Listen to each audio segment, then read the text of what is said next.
Okay, so we're headed into July, and the question becomes, what do I need to do to maximize the growth in my garden to either survive the winter with just my garden food or simply lower that grocery bill in the meantime?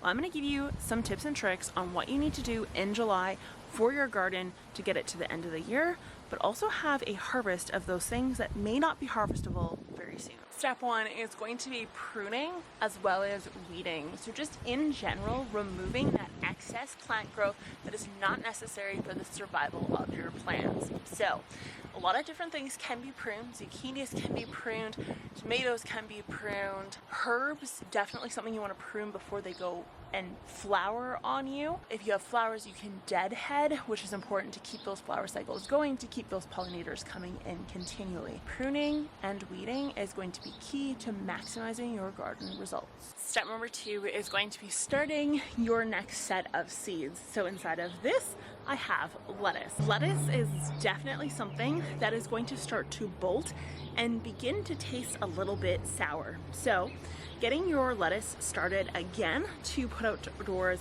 is really important. You could also do this with beets and carrots, which can be seeded here in July to get you that second harvest or a later harvest. And then in the event that you have cold frames, you may want to consider broccoli, cauliflower, some of those frost tolerant plants or cold hardy plants that you could maybe keep going into October, November. So if you're wanting to experiment with winter growing, right now is actually the time to start a lot of those plants. Okay, this next tip is gonna blow some of your minds, but gardeners, please, for the love of God, harvest. Start removing your herbs and using them in your cooking. Start eating your lettuce, eating your spinach, harvesting your cauliflower and your broccoli. I don't have to have a gourmet meal to use my basil. I could eat my cauliflower raw. I don't have to cook it in some epic meal to use it. Very soon, a lot of this stuff is going to start going bad, and that is not ideal. You want to prevent this whenever possible. You obviously want to utilize what you grew, and if you're noticing the signs of bolting now, harvest today, because that bolting process can be expedited over only 24 hours. So harvest your garden. It's a mistake I make every year, regardless of me knowing my spinach's life is almost over and I need to use it. So harvest, please harvest. The next tip is actually doing your pest preventions. So this may include actually physically looking at the plants and viewing them for pest damage and physically removing them.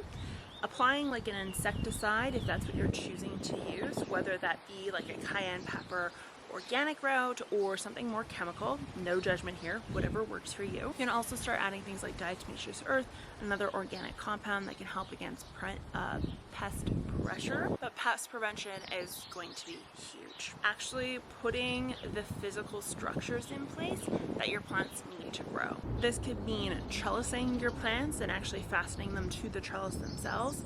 It could be something as simple as staking sunflowers, tomatoes, etc. and so forth. It could be installing that shade cloth for those of you in warmer climates, or it could be putting that bug netting in place for things like cabbage moss, etc. and so forth. So definitely something to consider is putting the physical structures in place that you need to get your plant through the entire year. Final tip is start subbing out the empty spots in your garden with new plants. So one of my hesitations whenever harvesting is the fact that there'll be an empty space in my garden. And that's a valid reason to be concerned about harvesting from the garden. However, leaving that plant there to bolt is less than ideal as well, unless you're trying to just simply attract pollinators in a garden where you may have just lacked a lot of flower type structure. So if you have lots of flower type structure, you don't want things to bolt and flower, then I would actually start removing those spent plants. If you're doing cauliflower, for example, you harvested from that, you waited for offshoots, you harvested the offshoots, you can pull that plant out and sub out with a new plant. This is a great reason why you should go get those 50% off starts at the garden centers, or simply start your seeds for plants that have a quick turnaround, like cucumbers, for example. I hope this helped you guys out in determining what you need to do in your gardens to get them through the rest of the year. Eat happy and healthy now, but also eat happy and healthy into the winter months without having a bunch of bolted plants that you forgot to get into the freezer soon enough. So go harvest your spinach, your arugulas, your broccolis, your cauliflowers, you name it. Go harvest them, freeze them, blanch them and freeze them, and save them for the winter, because right now is the time to do it, because things are about to get nasty out there for bolting.